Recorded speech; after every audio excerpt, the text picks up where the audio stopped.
Level 1, 6:58 a.m., the Chow Hall. You're 34. 4 years into a 9-year sentence for an armed robbery. You still tell people wasn't your idea. You're standing in the Chow line when it starts. Not a shout, just a tray hitting concrete, and then a sound you'll never be able to describe accurately afterward, wet and short.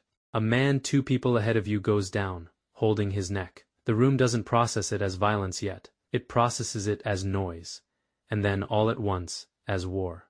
Level 2, 7:01 a.m., the yard.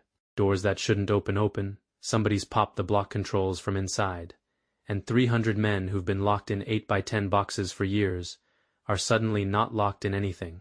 Guards pull back to the gate, rather than hold a line they can't win. You make the only decision that matters in the first 90 seconds. You move toward your own people, the car you run with, instead of standing still and becoming nobody's problem and everybody's target at once. Level 3, 7:15 a.m. to 9 a.m. The block. Your car takes B block by simple math. There's more of you than anyone contesting it. You're not fighting for freedom. You're fighting for which 4 walls you get to survive behind for the next several hours. A rival car tries to push through for a settling of an old score that has nothing to do with the riot, and everything to do with 3 years of accumulated grudge. You and 4 others hold the stairwell. Nobody official is coming to help you decide who lives through the next 20 minutes. That part is entirely internal. Level 4, Hour 3. The Standoff.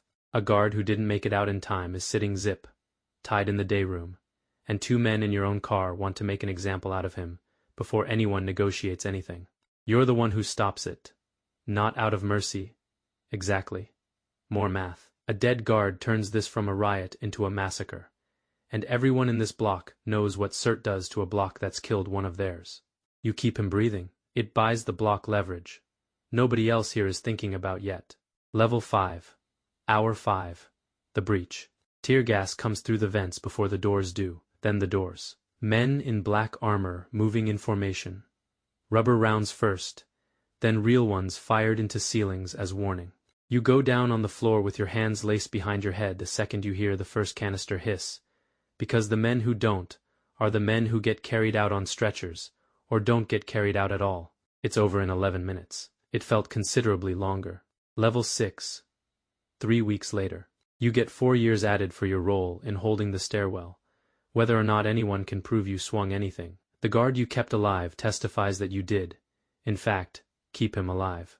It buys you nothing officially, but everyone in this facility now knows exactly what kind of man you are when the walls come down, and that reputation is currency you'll spend for the rest of your sentence.